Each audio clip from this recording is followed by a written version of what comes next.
जय हिंद दोस्तों, कैसे हैं आप सभी और कैसी चल रही है आप लोगों की स्टडी। तो आज के इस क्लास में हम लोग जानेंगे बोर्ड एग्जाम 2025 की तैयारी आप लोग नवंबर से किस तरीके से कर सकते हैं। आज के इस वीडियो के माध्यम से अगर आप 2025 में बोर्ड एग्जाम देने वाले हैं तो इस क्लास को पूरा आप लोग देख करके जाइएगा। जो नवंबर आपका स्टार्ट हो चुका है और आपको पता है कि अब हमारे एग्जाम में जो टाइम है वो बहुत ही कम बचा हुआ है। तो ऐसे में ऐसे भी जो छात्र हैं जो कि बोर्ड एग्जाम की तैयारी से रिलेटेड अभी तक कुछ भी नहीं पढ़े हैं, तो आज के इस वीडियो को देखने के बाद आपको मैं एक ऐसी स्ट्रेटजी बताने वाला हूं जो कि बोर्ड एग्जाम में नवंबर से मात्र आप लोग 3 महीने में, यानी कि जो नवंबर है, फिर इसके बाद आपका दिसंबर और जनवरी, फिर आपका जस्ट फरवरी में आपका बोर्ड एग्जाम है।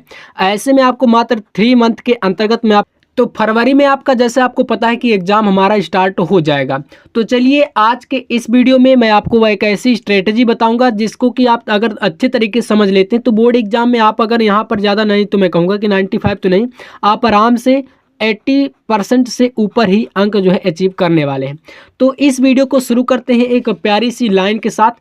तो कहा गया है कि मुश्किलों से भाग जाना आसान होता है। कहा गया है कि मुश्किलों से भाग जाना आसान होता है, हर पहलू ज़िंदगी का इम्तिहान होता है और डरने वालों को मिलता नहीं कुछ भी ज़िंदगी में, और लड़ने वालों के कदमों में जहान होता है। तो आप अगर अंत तक बोर्ड एग्ज़ाम से लड़ेंगे तो बोर्ड एग्ज़ाम में आपको बहुत ही अच्छा रिजल्ट देखने को ज़रूर मिलेगा। तो चलिए मैं शुरू करता हूँ। यहाँ पर देखो, सबसे पहली बात, स्ट्रेटजी के अंतर्गत देखो हर एक छोटी से छोटी चीज़ मैटर करती है। सबसे पहली बात, यहाँ पर आपको टाइम को अपने देखते हुए सिलेबस जो है उसको कवर करना सबसे ज़रूरी होता है। तो अगर मैं बात करूँ तो भाई नवंबर आपका फर्स्ट हो गया, सेकंड आपका दिसंबर और फिर थर्ड आपका जनवरी। और अभी ऐसे भी बच्चे हैं, यानी कि ऐसे ऐसे स्कूल हैं जहाँ पर आप लोग सोचते हैं कि स्कूल के मत्थे हमारा काम हो जाएगा। तो आपके दिमाग में अगर ऐसा कुछ है तो आप बिल्कुल भूल जाइए। ये आपकी खुद की रिस्पॉन्सिबिलिटी है कि स्कूल अगर सिलेबस आपका कंप्लीट नहीं करवा पा रहे हैं स्कूलों में, तो कहीं ना कहीं आपको ये चीज़ें करनी पड़ेंगी। और अगर आप नवंबर में अपना सिलेबस और दिसंबर के शुरू तक में अपना सिलेबस कंप्लीट या पाठ्यक्रम नहीं कर पाते हैं तो फिर आपके हाथ में कुछ भी रहने वाला नहीं है। तो बोर्ड एग्जाम 25 के लिए सबसे बड़ी बात यही है कि आपको नवंबर और दिसंबर के शुरुआत में पूरा जितना भी सिलेबस है, फिर इसमें आपका सब्जेक्ट की अगर हम बात करें तो चाहे अगर मान लो आप 10th में हैं जैसे, तो 10th में आपका यहाँ पर हिंदी हो गया, ठीक है। हिंदी के बाद आपका इंग्लिश। अब आपको पता है कि इन सभी में 70-70 नंबर का पेपर होगा। फिर आपका साइंस हो गया, इसके अलावा आपका यहाँ पर मैथ है ना, फिर और भी, यानी कि टोटल आपका 6 सब्जेक्ट रहता है, ठीक है। और 6 में आपका यहाँ पर जो पेपर रहेगा वो 70 नंबर का रहेगा और 30 नंबर आपको प्रैक्टिकल का मिलता है। तब जाकर आपको पता है कि हमारा 100 नंबर का जो पेपर होता है। और इन 100 नंबर के लिए आपको देखो जो 30 है ये तो आपको कहीं ना कहीं 29-28 आराम से मिल जाएगा। 30 में 30 भी आपको मिल जाते हैं।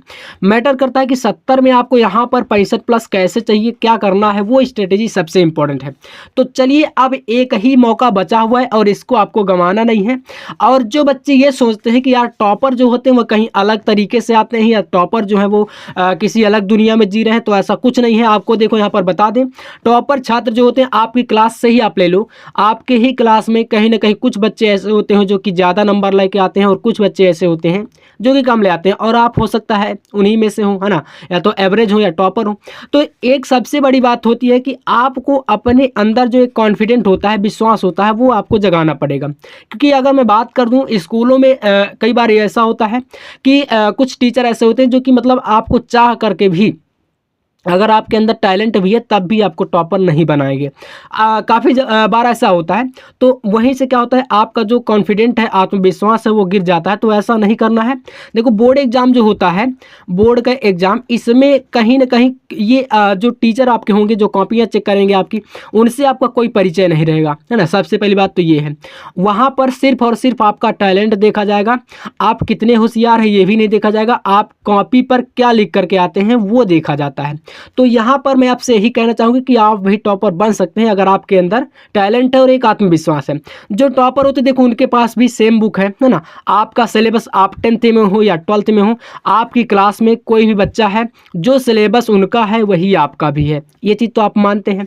सेम कॉपी भी है भाई, कॉपी वही तो रहेगी, मार्केट से आप लेकर के आएंगे वही चीज़ आपको भी लिख के पढ़ाया जाएगा। टीचर जो पढ़ाएंगे वही जो है टीचर भी आपके सेम है, लेकिन फिर भी कुछ ज़्यादा लेके आ रहे हैं कुछ कम, तो वहाँ पर आप आपकी मिस्टेक है। इसके बाद यहाँ पर बात कर लें भाई, उनके पास भी 2 हाथ है, 2 पैर हैं, सारी चीज़ें सेम है, तो भाई नंबर क्यों डिफरेंट है? तो नंबर डिफरेंट क्यों है? वो आपका आत्मविश्वास और आपके अंदर की क्षमता पे डिपेंड करता है, ठीक है। तो पढ़ने वाले भी टॉपर बनते हैं, और अगर आप सोचे कि बिना पढ़े हम टॉपर बन जाए, ऐसा नहीं है। तो कैसे करना है? सबसे पहली बात यहाँ पर एक पॉइंट आता है भाई, कि अगर आपके अंदर देखो, अब कैसे होगा भाई, आत्मविश्वास कैसे बनेगा, ये सबसे बड़ी बात है। तो ये कब बनता है? जब आप एक अपना देखो किसी भी टारगेट को सेट कर लेते हो। आप मान लो कि भाई हमें यहाँ से, मान लो कि घर है, ठीक है, और हमें घर से मान लीजिए कि मार्केट जाना है, तो आप घर से क्या बना के चलते हैं? पहले ही आपका एक लक्ष्य सिद्ध हो जाता है कि मुझे भाई मार्केट जाना है। अब यहाँ पर डायरेक्ट अगर आपके पास मान लो 20 मिनट का टाइम है, जैसे हम यहाँ पर एक एग्जाम्पल के तौर पर आपको बता रहे हैं कि मान लीजिए हमारे पास भैया 20 मिनट का टाइम है, ठीक है, और इन 20 मिनटों में अगर हमें मार्केट पहुंचना है, तो मान लीजिए मार्केट पहुंचने में हमें 15 मिनट लगता है, तो क्या आप लोग यहाँ पर आराम से चलेंगे? तो बोलेंगे नहीं, क्योंकि अगर आपका मान लीजिए जल्दी का काम है, तो आप जल्दी से हो सकेगा, जितना जल्दी हो सके उतना जल्दी हम पहुंच जाए मार्केट, है ना। तो यही आप मान लीजिए कि हमारे पास जो ये समय है वो नवंबर से कितना भाई, जनवरी तक का है। तो अब आपको देखो आराम से नहीं चलना, अब आपको स्पीड बना के चलना पड़ेगा, क्योंकि अभी तक आपने सिलेबस भी कवर नहीं किया, और उधर आप लोग आराम आराम चलते रहोगे, तो ऐसे में आ जाएगा एग्जाम, और एग्जाम जैसे ही आ जाएगा तो आप सोचो कि भैया फरवरी में एग्जाम है, हम लोग कुछ कर पाएंगे? तो फरवरी में तो देखो कुछ होने वाला नहीं है। वहाँ पर सिर्फ और सिर्फ आप उतना कर सकते हो जितना आपने तैयार किया है, उसका जल्दी से आप लोग 2 से 4 दिनों में सिर्फ और सिर्फ रिवीजन कर पाओगे। इसके अलावा आप लोग कुछ नहीं कर पाओगे फरवरी में, क्योंकि मैं आपको बता दूं, अगर आप यूपी बोर्ड से हैं, बिहार बोर्ड से, एमपी बोर्ड, किसी भी स्टेट बोर्ड से, आपका एग्जाम जब फरवरी के लगभग कहीं कहीं पर डेट भी आ चुका है, जैसे एमपी बोर्ड का मान लो, है ना, बिहार बोर्ड का भी जस्ट आपका यहाँ पर जल्द ही, और यूपी बोर्ड का भी हमारा मान लीजिए कि 12 से 15 फरवरी के बीच में एग्जाम 100% स्टार्ट हो ही जाना है। तो सबसे पहला बात, एक आपको गोल बना लेना है कि मुझे 75% के, देखो नीचे गोल तो आपको रखना नहीं, मानी इससे कम लक्ष्य आपको रखना ही नहीं है। 75, 80, 85, 90, 95, यानी इससे आपको इनमें से कोई एक टारगेट आपको चूज करना है कि भैया मुझे इतना चाहिए। और ये कैसे अचीव होगा? जब आप लोग प्रत्येक सब्जेक्ट में अपना एक अच्छा सा लक्ष्य बनाओगे कि मुझे, मान लीजिए कि काफ़ी सारे ऐसे छात्र होते हैं जो कि मान लीजिए आपका है अगर हिंदी अच्छा है, तो आपको ये बिलीव होगा कि भाई मेरा हिंदी सब्जेक्ट अच्छा है, तो मैं हिंदी में अगर 70 का पेपर है तो 70 में कम से कम 65 प्लस ले आऊँगा। मान लो मैथ आपका वीक है, मैं ये नहीं कहता हूँ कि मैथ बहुत अच्छा है, अगर हो सकता है अच्छा भी होगा, या कोई सब्जेक्ट आपका अच्छा कोई वीक है, इस तरीके से तो आप उनको एक मैनेज करके चलोगे कि मान लो कि कोई अगर बेकार भी है तो उसमें भी कम से कम आप 40 से 45-50 नंबर तक तो ले ही आओ, और बाकी जो अच्छे उनमें 65 प्लस ले लो। तो भाई यही सब कुछ एवरेज मिला करके आपका एक अच्छा खासा परसेंटेज बन जाएगा। और जो ये लोग कहते हैं आपसे कि परसेंटेज मायने नहीं रखता, उनको आप लोग ये जब मतलब आप देखो मैटर करता है, होता है, काफ़ी सारे लोग बोलते हैं कि भाई ये मार्कशीट है, सिर्फ कागज़ है, ये है वो है। जब यही कागज़ काम पड़ जाता है तो तभी क्या होता है, आप मुंह बना के चले आते हो। तो देखो ये बोलो तो पहली सीढ़ी है और बहुत ज़्यादा मैटर करता है। कभी आप ये दूसरों के कहने पर मत पड़ो कि भाई ये कागज़ है, ये है वो, दुनिया की बातें करते हैं, यही जो है आगे चल के आपको परेशान भी कर लेते हैं। इसलिए आप अंदर से अपना मोटिवेशन बना के रखो। ऐसे लोग जो होते हैं वो आपका सिर्फ और सिर्फ मोटिवेशन बिगाड़ने में रहते हैं। तो एक अच्छा सा टाइम टेबल बनाओ, उसके अनुसार डेली आप पढ़ाई करो, अपना जो टाइम है उसके अनुसार मैनेज करके।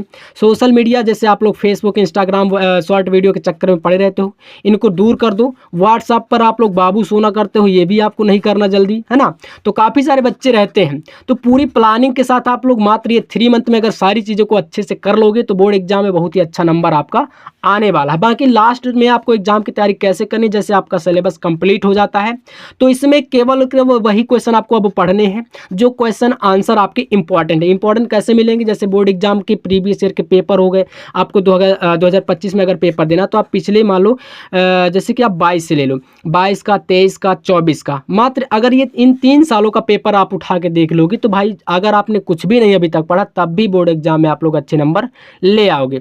फालतू की चीज़ों पर टाइम वेस्ट नहीं करना है। क्वेश्चन बैंक आपके पास आ ही गई होंगी, है ना, काफ़ी सारे प्रकाशन की बुक होती हैं, क्वेश्चन बैंक होती हैं, आपने लगभग ले लिया होगा। उनमें ज़्यादातर इंपॉर्टेंट क्वेश्चन ही रहता है। साथ ही साथ आपको ए टू जेड पहले ऑब्जेक्टिव पर फोकस करना। जैसे 10th में आपको पता है कि 20 नंबर का ऑब्जेक्टिव आता है। अब कोई बच्चा अगर चाहे तो मात्र ऑब्जेक्टिव पढ़ पढ़ के, है ना, ऑब्जेक्टिव में 20 ले आइए, 70 में चाहिए कितना पास होने के लिए, 23 नंबर। तो पास तो आप वैसे भी हो जाएंगे। पास भैया मैं बोलूँ तो आप मात्र 15 दिन पढ़ लो, अच्छे से पास हो जाओगे। लेकिन अगर आपको अच्छे नंबर चाहिए तो फिर करनी पड़ेगी मेहनत। अंतिम महीने में आपको यहाँ पर देखो, बोर्ड में एकदम बोर्ड के द्वारा जो जारी किए गए मॉडल पेपर होते हैं, मॉडल पेपर से पता चलता है कि पैटर्न कैसा आएगा बोर्ड एग्जाम में, है ना। तो ये चीज़ें कवर करनी है। मैथ में देखो, अगर अच्छे नंबर चाहिए तो उसके लिए इंपॉर्टेंट होता है फॉर्मूला। फिजिक्स को ले लो, है ना, साइंस के अंतर्गत जो आता है, वहाँ पर कुछ न्यूमेरिकल है तो उसमें भी आपका फार्मूला काम आता है। ये सब चीज़ें आप लोग अच्छे से कवर कर सकते हो, ठीक है। तो यहाँ से आपका हो जाएगा। बाकी सारे विषयों के ऑब्जेक्टिव का एक पैटर्न आपको ऐसा बना लेना है कि मान लीजिए कि आपका साइंस है जैसे, है ना, आपका क्या है, साइंस है, और मान लेते हैं कि इसमें भाई 14 चैप्टर है। टोटल कितने चैप्टर हैं, 14। और इन 14 चैप्टर में एक ऐसा पैटर्न बनाओ कि मुझे एक दिन में एक चैप्टर अगर निपटाना है तो एक चैप्टर से कितने, मान लो ज़्यादा ज़्यादा 20 ऑब्जेक्टिव होगा। अगर 20 ऑब्जेक्टिव आप एक दिन या 2 दिन में एक टाइम टेबल बनाकर तैयार करोगे तो भाई 14 दिन में आप लोग ये 14 के 14 चैप्टर कंप्लीट कर सकते हो। मैं नहीं कहता हूँ कि 14 दिन में ही करो, लेकिन फिर भी आप 20 दिन ज़्यादा से ज़्यादा ले जाओ, इससे ज़्यादा नहीं होगा। और अगर आप एक दिन में 15 या 20 क्वेश्चन करते हो तो आप समझ लो कि आपकी बुक में इतने क्वेश्चन नहीं होंगे जितना आप लोग 20 दिन में पढ़ जाओगे। तो मैटर ये करता है कि आप लोग स्ट्रेटेजी कैसी रखते हो और रेगुलर रहते हो या नहीं, ये सबसे इंपॉर्टेंट है, ठीक है ना। तो ये सब चीज़ों से आप लोग, जैसे शॉर्ट वीडियो हो गया, इंस्टाग्राम, फेसबुक, ये सब चीज़ें आप लोग कम कर दो। बाकी आप लोग क्वेश्चनों पर ज़्यादा फोकस करो। 3 से 4 महीने का जो टाइम है। और बोर्ड एग्जाम की तैयारी जो होती है वो अंतिम दिनों में कुछ इस तरीके से होती है, जैसे कि आपका यहाँ पर प्रीवियस ईयर के मैंने पेपर को बता ही दिया कि पिछले 3 सालों के पेपर को अच्छे से रिवाइज करो, है ना, उनका सोल्यूशन करो, और इसके अलावा इंपॉर्टेंट क्वेश्चन पर ज़्यादा फोकस करो, है ना। और एक नोट्स जो होता है ना, नोट्स आप जानते हैं कि एग्जाम टाइम पर नोट्स ही काम आता है, बुक से आप लेकर के नहीं पढ़ते रहोगे। तो एग्जाम टाइम में आपको शॉर्ट नोट्स सबसे काम आएगा, इसलिए अच्छा काम आता है। इसलिए नोट्स जो है आपको बनाते जाना है। जो क्वेश्चन इंपॉर्टेंट आपको यूट्यूब पर पढ़ाया जाता है, आपके टीचर पढ़ाते हैं, कोचिंग स्कूल जो भी है, वहाँ से आप लोग करते जाओ। बाकी सेल्फ स्टडी में आपको ज़्यादा ज़्यादा हर एक सब्जेक्ट को मैं यही कहूँगा कि 1 घंटे से ज़्यादा का टाइम अब आपको देना है सेल्फ स्टडी पर, ठीक है ना। और प्रत्येक सब्जेक्ट को, ऐसा नहीं कि आप एक सब्जेक्ट पर ही फोकस करते जाओ, क्योंकि एक सब्जेक्ट से आपका नहीं टोटल जो परसेंटेज होगा एक सब्जेक्ट से नहीं बनेगा, टोटल एवरेज आपका प्रत्येक सब्जेक्ट से बनता है। इसलिए हर एक सब्जेक्ट को प्रॉपर टाइम देना है, ठीक है। क्वेश्चन बैंक से, मॉडल पेपर से, यह सारी चीज़ें होगी। बाकी फार्मूले के ऊपर मैंने बता दिया कि मैथ से हो गया, फिजिक्स का हो गया, इनके फार्मूले तैयार करो ताकि ये क्वेश्चन आपसे छूट के ना जाने पाए। और चैप्टर वाइज आपको सारी चीज़ें जो है करनी है, चाहे ऑब्जेक्टिव हो चाहे सब्जेक्टिव हो। तो आज के इस क्लास में मैंने जितने भी चीज़ें आपको यहाँ पर प्रॉपर तरीके से समझाई हैं, अगर आप लोग इतना कर लोगे तो बोर्ड एग्जाम 25 में आपका यहाँ पर जो परसेंटेज है वो बहुत ही बेहतरीन आने वाला है। और यही सारी चीज़ें जो है बोर्ड एग्जाम में आपको एक बिगिनर जो है बनाती हैं। तो इसलिए आज के इस वीडियो का प्रॉपर तरीके से आपको पालन करना है। और वीडियो अच्छा लगा हो तो लाइक करके चैनल को भी सब्सक्राइब कर लेना है, ताकि ऐसे इंपॉर्टेंट इन्फॉर्मेटिव वीडियो आपको मिलते रहे। और बोर्ड एग्जाम की तैयारी भी आपको इसी चैनल पर रेगुलर कराई जाती है। तो चलिए फिर मिलते हैं नेक्स्ट वीडियो में नेक्स्ट टॉपिक के साथ। तब तक के लिए जय हिंद,